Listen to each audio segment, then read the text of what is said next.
സാങ്കേതികമായിട്ട് എൻ്റെ നേതാക്കന്മാർ എന്നെ മനസ്സിലാക്കിക്കൊണ്ട് കണ്ട ഒരു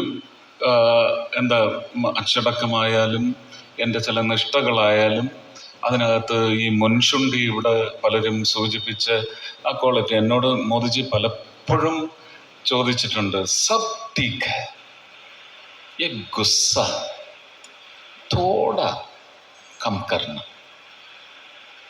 ഞാൻ പറഞ്ഞു അസാധ്യമാണ്, ये नहीं चलेगा. अगर मैंने ये गुस्सा छोड़ दिया तो मैं मर गया. എനിക്ക് ഇങ്ങനെ ജീവിക്കണം, ഇതാണ് എന്നെ ഇങ്ങനെ ആക്കിയത്. ഞാൻ ഷാജിയെ വിളിച്ച് ഇവിടെ സംസാരിക്കണമെന്ന് പറഞ്ഞതിനകത്ത് കൃത്യമായ ഡിസൈനുണ്ട്. ഷാജി പറയണം, ഷാജി ഇതിന് ഉത്തരവാദിയാണ്. റഞ്ചി പണിക്കർ അതിനേക്കാൾ വലിയ ഉത്തരവാദിയാണ്.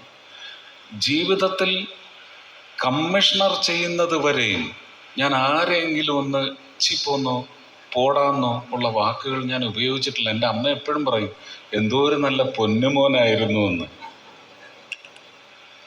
ഇപ്പൊ മനസ്സിലായില്ലേ? എന്നെ തല്ലാൻ ആളെ അയച്ചിട്ടുള്ള ആളാണ് സുരേഷ് കുമാർ. ഞാൻ ചെയ്യാത്ത തെറ്റിന് അതിനെ സംബന്ധിച്ച് ഇപ്പോഴൊക്കെ ചുമ്മാ ഈ ജാതിയുടെ അടിസ്ഥാനത്തിൽ ചില ആരോപണങ്ങൾ വരുന്നുണ്ട്. എന്തോ റഹ്മാന്റെ തല്ല് കൊള്ളാൻ ഞാൻ പറ്റില്ല എന്ന് പറഞ്ഞു. എൻ്റെ തല്ല് കൊള്ളാൻ പറ്റത്തില്ല എന്ന് പറഞ്ഞവരുടെ തല്ലല്ല, അവരുടെ കൂടെ സ്ക്രീൻ സ്പേസ് ഷെയർ ചെയ്യാൻ എനിക്ക് ബുദ്ധിമുട്ടാണ്. അത് ഇനിയും അങ്ങനെ തന്നെയാണ്. അത് മാത്രമാണ് അന്നുണ്ടായത്. അത് പറഞ്ഞതിന് അന്ന് റഹ്മാനെ പൊക്കിക്കൊണ്ട് നടക്കുന്ന സുരേഷ് കുമാർ അവനങ്ങനെ പറഞ്ഞു, അവൻ നായരാണെന്നൊന്നും ഞാൻ നോക്കത്തില്ല, ഇവിടെ ആളെ അടിയവനെ എന്ന് പറഞ്ഞ മഹാനാണ് ഇന്ന് തിരുവനന്തപുരത്ത് കേരളത്തിൽ മുഴുവൻ എൻ്റെ ഇരട്ട സഹോദരനായിട്ട് അറിയപ്പെടുന്ന ഈ സുരേഷ് കുമാർ.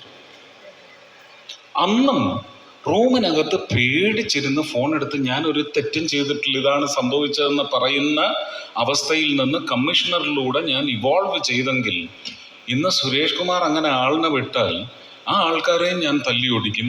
സുരേഷ് കുമാറിൻ്റെ നെഞ്ചും ഞാൻ ഇടിച്ച് കലക്കും. അതിലേക്ക് എന്നെ വളർത്തിയത് ഈ റഞ്ചി പണിക്കരുടെ പേനയിലിരിപ്പും അവൻ്റെ കയ്യിലിരിപ്പുമാണ്.